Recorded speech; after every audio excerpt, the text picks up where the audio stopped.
did they bring wives? No. I think he has a group called the King's Daughters. The King's Daughters. These are young women that were orphaned or didn't have family in France. Okay. So they bring little shiploads and then be waiting on the dock. And that happens, and no, it didn't happen here. Yeah.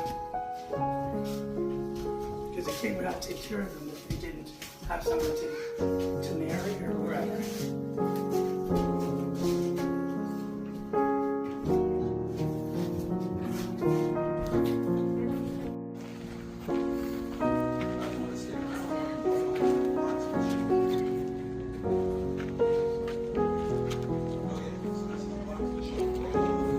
Picture lang ng camera yan.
This is a French Jesuit mission here set up to convert the local Wendat people to Catholicism. So it's not a fur trading site here, we're trading in the Word of God.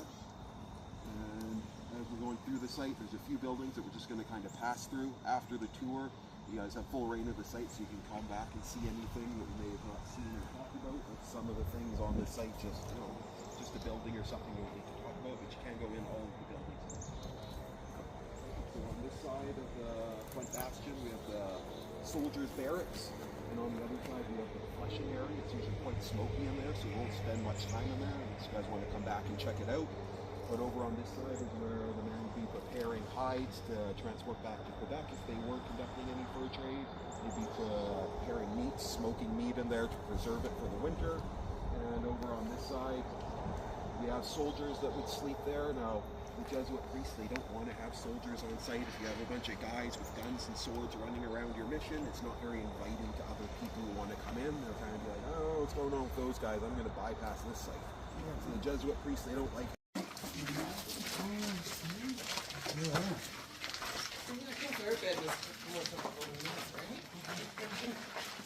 Smell of the barn.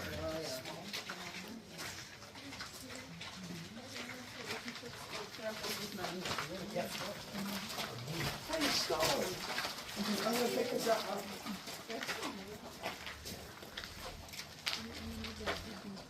So over here you guys see these structures that we're building. They're really not historic buildings.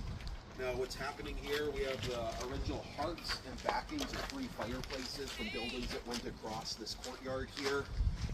It's the oldest stonework in Ontario, upwards of 400 years old, so it's kind of there to show us what was here when the archaeologists first came in. There's just some rubble and things like that. You just see some stones around versus what we built here. Now, these buildings here were most likely the chapel, refectory, and Jesuit residence that existed here in the 1640s. However, the decision was made not to rebuild these buildings going across Northport.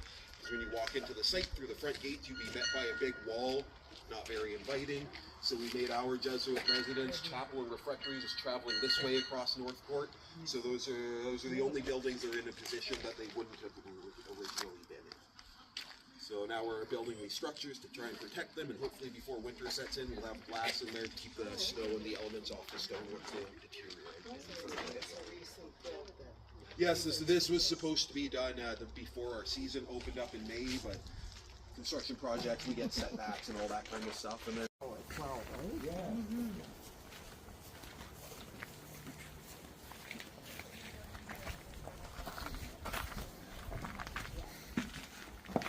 Oh, yeah.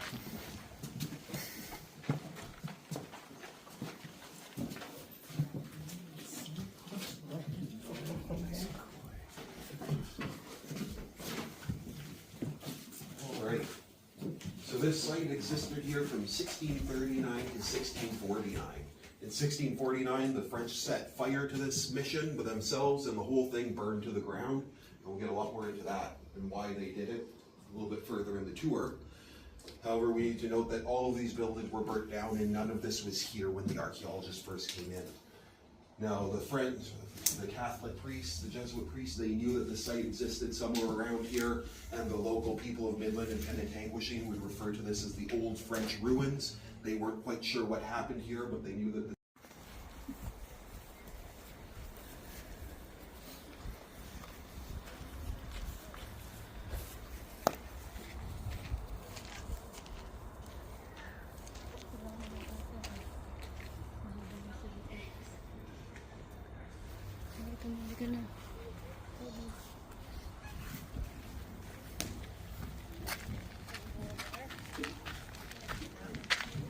talking a little bit more about the archaeology of the site. This is actually our most historically accurate building.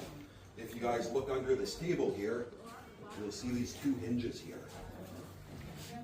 So those two hinges, that has attached to a trap door, and this is what's called a midden. So 400 years ago in Europe, if you're cooking, say you're chopping the head off that fish, getting the guts out, you're going to lift up that trap door, kick that cooking refuse under that trap door, close it, and forget about it. Sounds pretty gross, pretty stinky by today's standards, but we have to take into account how smoky these buildings would be. The Frenchmen of the day, they bathed maybe if they were lucky once to twice a year, so you'd be pretty smelly. And back in Europe, we're on the chamber pot system, so everybody's pooping in little barrels and tossing them right out the window. So any city or town in Europe is going to be quite horrendous smelling, and this site probably wouldn't have smelled the best.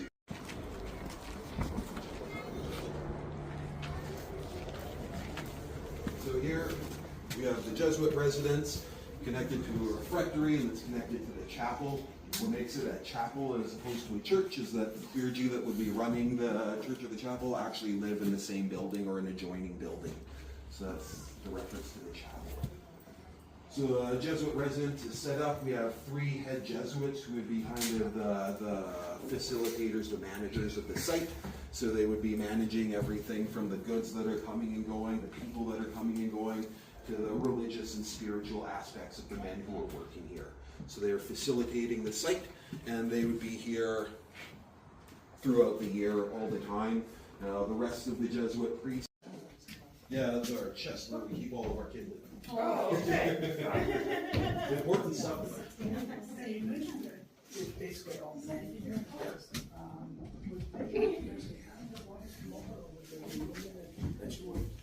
We read about a group called the King's Daughters.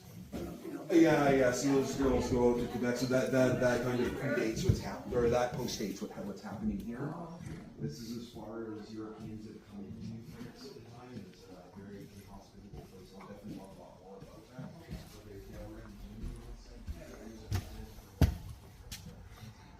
It's the chapel.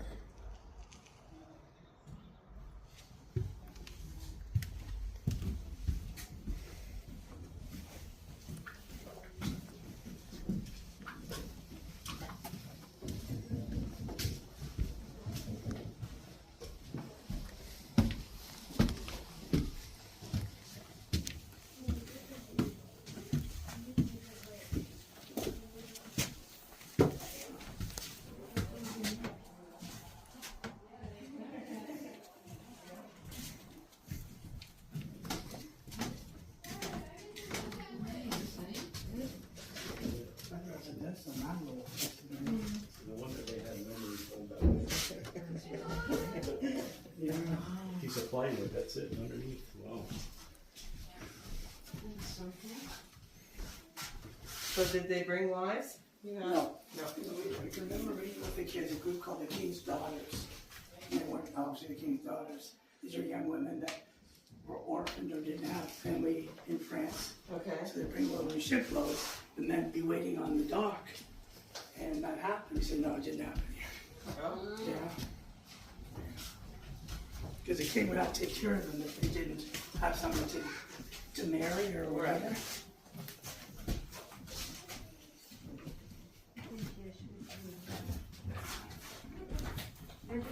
So, this is a house of God. It should be the greatest, grandest building on the whole site. And also, like I was saying, there's no source of heat in here, so they don't have to worry about keeping the heat down. They actually want this place to be freezing cold in the winter. So, this is the Jesuit chapel. This is used for the Jesuits' own personal worship, and this is set up like a Catholic church in Europe 400 years ago. So there would be no pews. Everybody would be on the ground kneeling, worshiping, praying. The priest would be up here with his back to the flock over here and be praying to the altar in Latin. There's some big problems with this church when you're trying to invite the Wendat into it. They've never come into a building like this. As I said, there's no source of heat, so the Wendat, they're not dumb people. They're going to be like a really cold building in the middle of winter, and you want us to sit here and listen to you talk? No way. They practice storytelling culture, so all of the knowledge of their ancestors comes through the form of story, and they spend most of the winter inside of their longhouses telling these stories, passing on the knowledge. You guys want to stick around while I can tell you all about the blacksmith shop. Okay, so this is the blacksmith shop where all the forging and metal. Picture lang ng camera yan. Give you guys a quick little secret about what's going on here. Normally I'm in here working in the blacksmith shop all day. However, our tour guide, we usually get university students to do the tours, and he called in sick today, so I'm giving the tour today. So the way this forge works, I have some wood suspended above the hearth here, and I scoop it up with my trusty shovel, transferring it over to this side. This side's hooked up to the bellows over there. As soon as I pull on this rope, it's going to compress the bellows, shooting air through a tube of the masonry, down, over, and up into those holes, superheating them and getting me up to temperature. So all the metal that you folks see here would have to be imported from France. There's no metal production here in the 17th century in New France. So it's coming on a 3 to 4 month journey across the ocean. Now 1647, we have war all year round, so we send back to Quebec requesting a stone mason be sent out. He starts quarrying all the stone and the lime to make this mortar out at Port McNichol, ferrying it by barge down the coast of Georgian Bay, down the Wye River to this site, and they start making these stone fortifications in 1647 to try and make the French feel safer, because there's neighboring Wendat villages that are now under attack, so it's getting more and more hostile as our history goes on.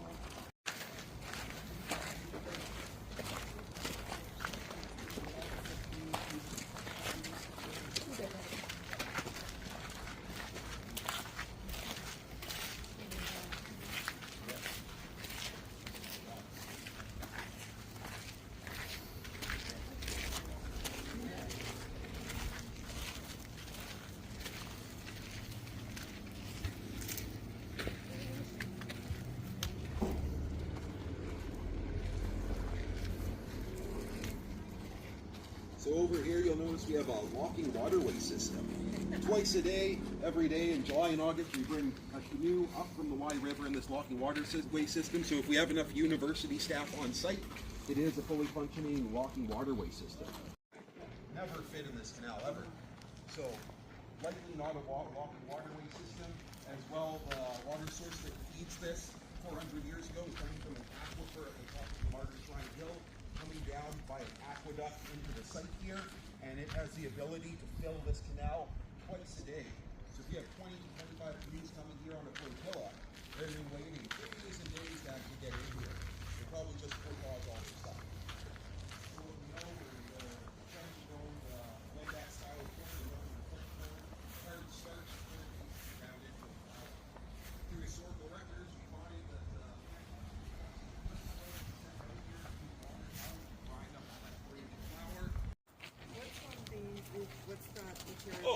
There you go. Excellent question.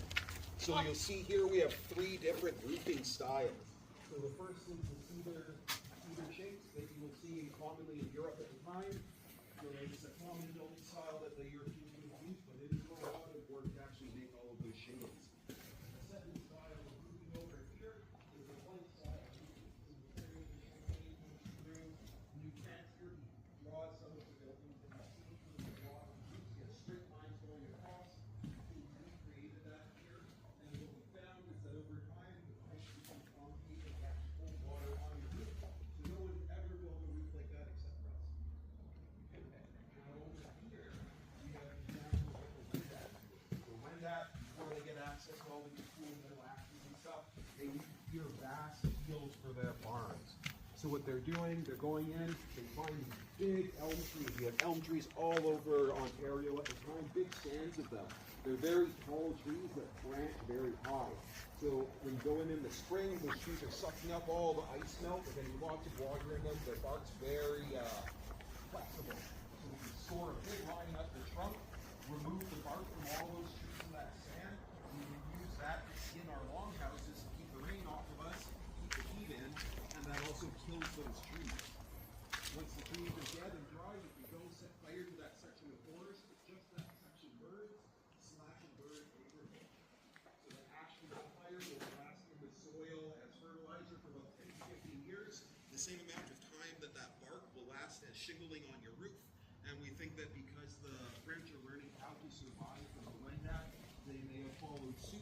And what the building was used for. So in the foundation of this building, all that was found was 1 pair of scissors. And we know through historical records that there was a shoemaker and a tailor on site. So we didn't deem this to be their workshop.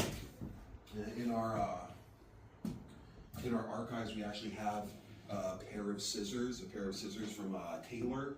Everything, which is something in France that's happening at the time. Francois Jean Paume is the man who comes over here, and of course he's not able to actually help the Wendat that much. A lot of what they're doing in France is bloodletting, so they're trying to bleed them, get leeches on them, fix their humors up, and they think that that might help. So he doesn't really do a lot to help the Wendat people. However, what he does do is learn some really cool indigenous techniques for medicine. So back in France at the time, and Europe at large, if you were to break a limb, you'd be hoping that you had enough money to pay someone to cut it off. Otherwise, you just have to live with that limb. And it's a big, painful procedure. They don't know how to reset bones. However, I was telling you about lacrosse. So here you can see they have birch bark here. They're going to sew it together with spruce roots, like I was saying. He's using artificial spruce roots, but if you want to see an example of a real spruce root woven basket, you can see it right here. See the spruce roots that I was talking about. You can split them into 2 or 3 pieces and then soak them in water, and they become very supple, and you can actually sew or lace things together with them. And then this canoe here, we're going to have, you can see the bark, the grain, it splits kind of this way. So to protect that from splitting on you, we're going to put cedar boughs in going lengthwise. So the cedar boughs will split the other way, and then we'll put